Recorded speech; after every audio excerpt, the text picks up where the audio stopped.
سلام به همه علاقه‌مندان دنیای والیبال. ما کانال توپ والیبال هستیم و در این ویدیو می‌خوایم درباره حواشی داغ این روزه والیبال صحبت کنیم. پس تا آخر ویدیو همراهمون باش. راستی اگه هنوز کانالمون سابسکرایب نکردی لطفاً این کار انجام بده تا بریم ادامه ویدیو. میخوام اول از همه از وضعیت ملی پوش کشورمون مبین نصری شروع کنم. طی اطلاعاتی که به دست ما رسیده ایشون تازه وارد کشور شده و بهشون اعلام شده 4-5 روز استراحت و ریکاوری داشته باشن و برای هفته دوم و سوم لیگ ملت‌ها آماده باشن. خیلی مشخصه که ایشون به بازی‌های هفته اول لیگ ملت‌ها نمیرسن. طی خبرهای رسمی ستاره چینی توی روسیه ماندنی شد. جین ییژانگ قدرتی زن 25 ساله با تمدید قرارداد در روسیه برای فصل بعدی ماندنی شد. ارشیا بهنژاد که در فصل گذشته برای شهرداری ارومیه بازی می‌کرد و ملی پوش والیبال کشورمون بود به شهردار یزد پیوست.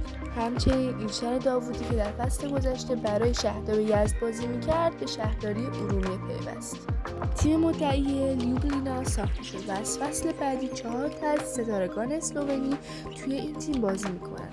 همچنین سرپرستی این تیم را ایگور پلاکوویچ بر عهده دارد. بهترین لیبروی ایران زرتوش شد.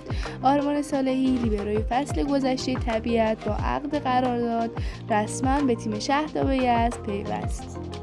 طی مصاحباتی که با اعضای تیم ملی درباره سرمربی ایتالیایی جدید پیازا داشتیم می‌بینیم جواد کریمی افسر 27 ساله تیم ملی کاپیتان شد. جواد کریمی درباره پیازا گفت پیازا سیستم جدید را به بازیکنان آموزش میده و با حضور او تمرینات پرفشارتر برگزار میشه.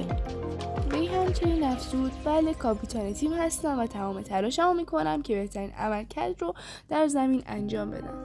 امین اسماعیل نژاد هم افزود انگیزه ها دوچندان شده. پیازا کمک میکنه به اهدافمون برسیم. پائولو پورو پاسور 23 ساله فصل گذشته میلانو با قراردادی 3 ساله به پیاچنزا پیوست. از آن طرف ستاره آمریکایی زیر تیغ جراحی رفت. آرون راسل قدرتی زن زاویرچه روز گذشته از ناحیه زانو دچار مسئولیت شد و حدود 8 هفته زمان نیاز به ریکاوری دارد. پدیده جوان بلغاری سیمون نیکولوف پاسور 18 ساله بلغاری برای فصل آینده به لوکوموتیو روسیه پیوست. سیمون غول کوبایی سرعتی زن ملی پوش قرارداد خود را برای یک فصل دیگر با باشگاه پیاچنزای ایتالیا تمدید کرد. بعد شانسی برای لهستان سرعتی زن با تجربه خودش را از دست داد. در اواخر ست چهارم دیدار نیمه نهایی لیگ قهرمانان اروپا نوربرت هوبر به علت برخورد شدید توپ به صورت دچار مصدومیت شد و مجبور به ترک زمین شد. بازیکن تیم ملی به سری آ پیوست. خبری غیر رسمی و بنابر رسانه‌های ایتالیایی امیر محمد گلزاده ارزشمندترین بازیکن جوان جهان و پشت خط زن فصل گذشته تیم آچوالی لیوبلینا اسلوونی برای فصل بعد به سری آ ایتالیا می‌پیوندد. تیم رویایی مسابقات لیگ قهرمانان اروپای 2025 مشخص شد. سیمون جیانی ارزشمندترین بازیکن و بهترین پاسور شد.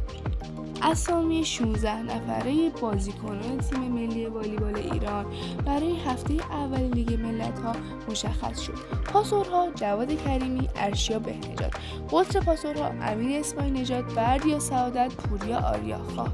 دریافت کنندگان قدرتی مرتضی شریفی، امیرحسین اسفندیار، احسان دانشدوست، پوریا حسین خانزاده، علی حق‌پرست. مدافعان میانی محمد ولیزاده، یوسف کاظمی، سید عیسی ناصری و متین احمدی. لیبروهامونم آرمان صالحی و محمد رضا حضرت‌پور. نظر تو جایی که توی لیست خالیه؟